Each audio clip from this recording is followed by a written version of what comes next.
Hello, movie lovers. Yeah, how's the grumpy old gentleman on film today? Yeah, you bunch of old farts. Well, you're not that old. I am. Mikey is. But the rest is, yeah, you're not that old. Ugly maybe, but not old. Hey, let's talk about the movie that we're talking about this month. Those monster movies from Universal. Yeah, Ian's pick was The Wolfman from 1941. Yeah, remember that story? The Wolfman, yeah. Yeah, upon the death of his brother Larry Talbot returns from America to his ancestral home in Wales. You know, Wales, right? Everybody knows Wales, right? That's where Ian lives, in the Leprechaun, right? Well, this big house was in a village about a couple of blocks down from where Ian lives at, as far as I understand, right? So I don't know if Ian ever saw this house or not, but yeah, he visits a gypsy camp, right? You know, the gypsies are in town, right? And they're putting on their dances and, doing the jitterbug and shit like that, right? So he wants to get his, they want to get the girls. He went with two girls, right? They want to get their, readings, like the cards, right? To see what their future's going to bring. So he visits a gypsy camp with a village girl, well, actually two, who was attacked by Bela Lugosi. You know, Bela Lugosi, he's the one that's reading her hand, palm, right? And he sees upon her palm the mark, right? You know, the star, right? With five points on the star. Yeah, so girl gets a little excited, right? So in the woods, she's going through the woods. Why they're going through the woods going home, who the hell knows? It's a fucking movie. So Bela Lugosi's character, which is a werewolf, decides to chew on her neck, right? Bite her and kill her and, I don't know, suck blood? I don't know what werewolves, anyway, she's dead and all that. And Larry Talbot, which is Lon Chaney Jr., right? He comes upon her and he beats the shit out of the werewolf with his silver-handled cane, right? He whacks him with the cane, fucking kills him, right? But of course, he goes back to himself, which is Bela Lugosi, right? So they're thinking, what happened here? Nobody really knows. So so that's part of the story. Larry kills the werewolf. Well, yeah, he kills him and whacks him over the head about 8 or 9 times. Gives him another one just in case, right? And but Larry, poor Larry, right? He gets bitten by the wolf. Wolf, he gets bitten, right? So you know what happens, all right? So Larry turns into a werewolf too, right? This is 1941. So I could imagine the screen, right? This is pretty good shit for 1941. Like, it's not 2001, it's 1941. So, all this, hair and his face are made up, and it looks pretty good for a werewolf. Now, there was other movies based on Larry Talbot and his, werewolf and all that stuff, but none of them match this one, okay? None of them come anywhere near this one. All the rest of them, I don't even own any of those ones. I only own this one. That's the only one that I really want to own. Now, I think I've seen either all or some. I've seen some of them on TCM. And, they're not that, they're not that good, so you're not missing anything. But if you have them, they're okay to watch. But, I'm not like me, I'm not in any hurry to get them. So, yeah, so it goes on from there. Yeah, so he goes home with his, takes his dad home. There's well-known actors in this movie too, right? So, yeah.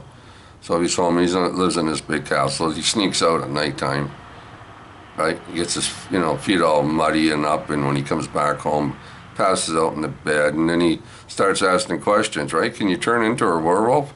And the doctor tells him, well, if you put your mind to it, right, if you really think about it, you can be a werewolf. Oh, if you really think about it, you can be a werewolf. Well, there you go. So I'm not going to tell you about the ending of it. Most of you probably already know what happens.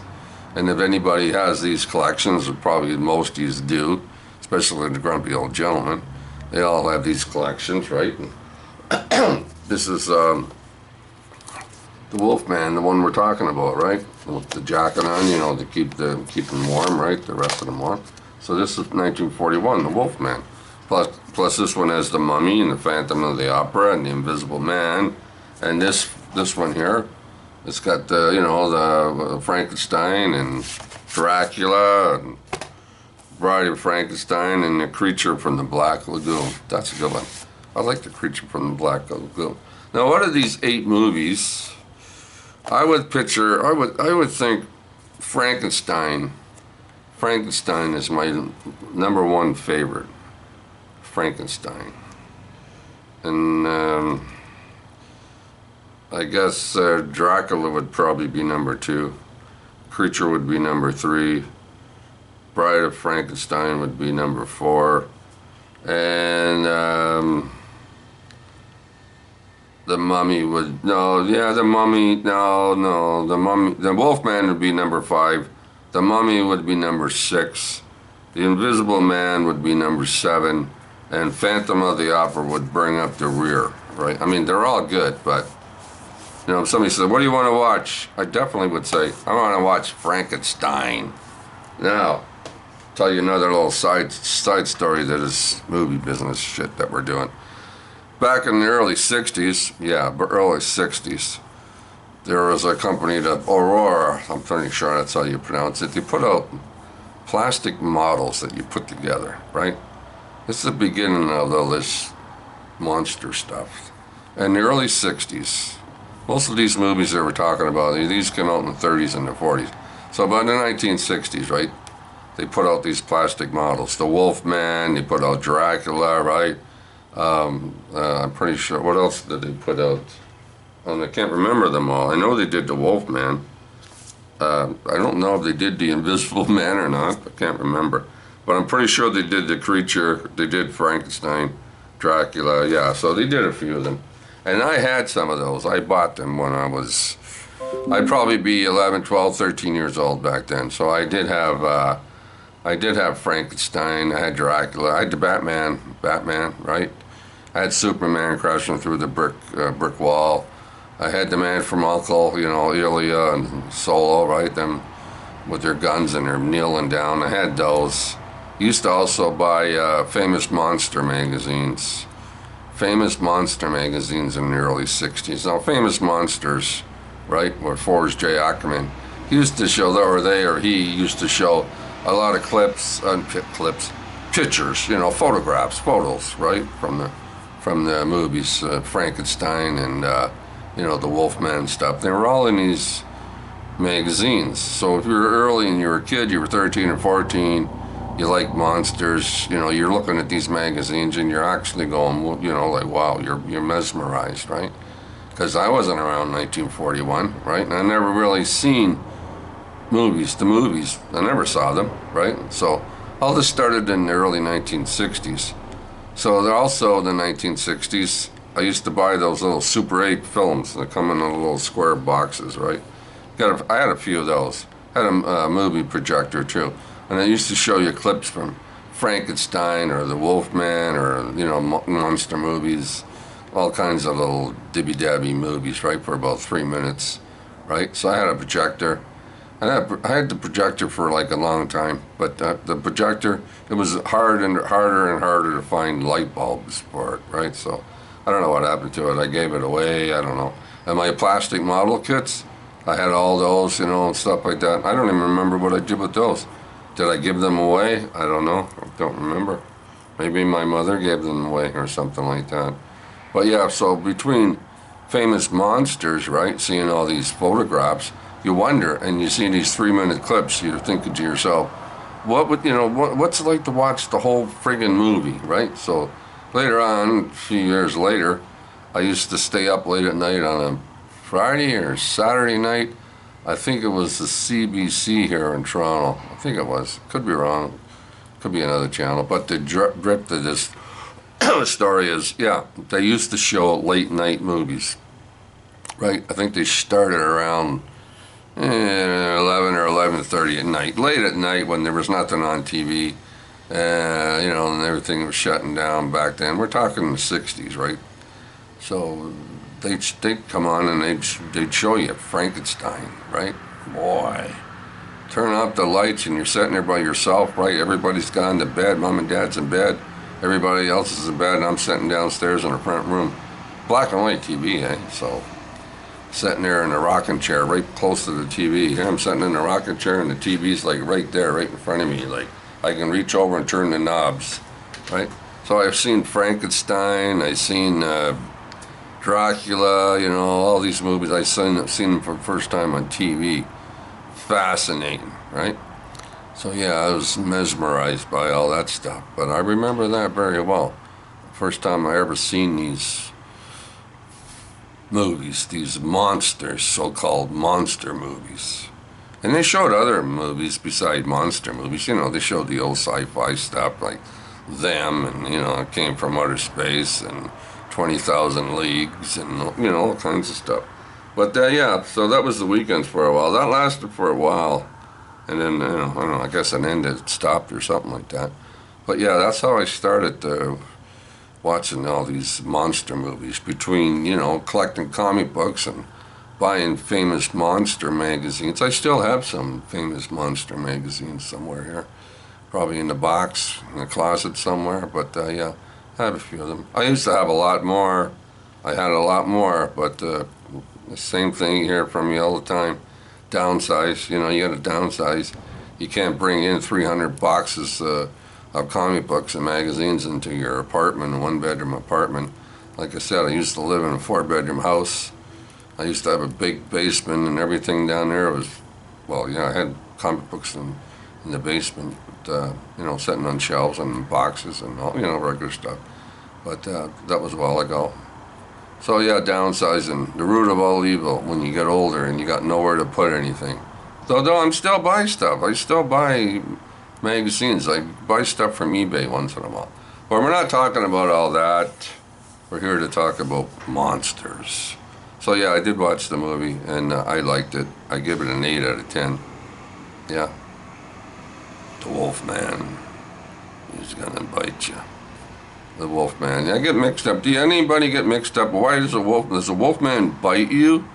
Yeah, he has to bite you, but what does he do? Rip out your jugular? You know, does he eat you? Does he chew up your throat and spit it out? Or does he just fucking bite you? I mean, Dracula, right? Sucks your blood and he turns you into a vampire. So the Wolfman bites you, nibbles on you or something, turns you into a Wolfman, or is it a wolf lady? I don't know, did I ever see a movie with a wolf lady, or are they always Wolfman? The Wolfman. I don't know. But the grumpy old gentleman on film, yes, that was Ian's turn. Ian's pick, as far as I understand. I don't know whose pick it is next. I haven't had the foggiest, but I'll find out sooner or later. It's somebody's pick. So there's my take on the Wolfman. And I like the Wolfman, I do. Yeah, I really like the Wolfman. But that's the story how I got up to the point where I am today, watching the Wolfman. I watched this movie, Wolfman, numerous times over the years. Yeah, and I'll probably watch it again next year or 6 months from now, who knows. But all these movies that, you know, we talked about, showed you on the DVD. I don't have a Blu-ray, just got those, that's good enough for me. But yeah, they're all, you can watch them all again, no, you know, like, no problem. But the other Wolfman movies, like, you know, I think there's 3 or 4. Maybe the one with, what's the name, Bud and Lou. Was it Bud and Lou meet the Wolfman or something? I think that's not too bad. But the other ones, they're little, you know, just money grabbers. Let's put, you know, he's dead. This guy died, right? And, you know, they're both the bullshit stories about coming back to life. I never was too crazy over those kind of stories. You know, some of them are okay. Some of them make sense, right? But if you're actually, you know, dead, and you see him dead, but, you know, if you never see anybody dead at the end of the movie, or he fell through a fucking trap door, or he floated down the lake or the river or something, maybe he's not dead, so maybe they can bring somebody back, and you might believe it. But this is the best Wolfman movie they ever made, and I never saw the remake or any. I don't think I saw the one from what, years ago, the 80s. I don't know, but I never saw that. Not in any hurry to watch it either. Doesn't really matter to me. But yeah, the Wolfman from 1948.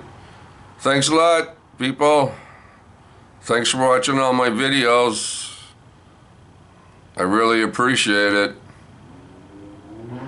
Alright, and stay safe. Keep wearing your mask. Keep washing your hands. Keep using the hand cleaner. And then, do they really live down the street from you in that big house? Because they're over in Wales, man. I just thought I'd let you know just in case. They might be your friggin' neighbors. Who knows? All right, boys and girls. Boys and girls. Happy Halloween. Don't take any apples. Gotta be watching those apples. They put razor blades in them. Bastards. Yeah. I wonder if they're going to be a Halloween this year. Nobody really says if there's going to be a Halloween or not. The stores are full of candy. Oh yeah, some stores even got the Christmas shit going on in there, right? They got Christmas stuff in there. Halloween and Christmas stuff all in the same place. 2 different aisles, but yeah, Christmas is coming too. But I don't do any Christmas stuff until after November, November 13th, 14th, something like that. 15th, after the middle of November. Yeah, I don't do nothing about Christmas. No, you don't get no Christmas stuff from me. But I start watching Christmas movies anytime after the middle of November. That's Christmas time stuff. But yeah, so there you go. I'm rambling on now, but yeah, stay safe, take care of each other, and if you got a mom and dad, give them a hug.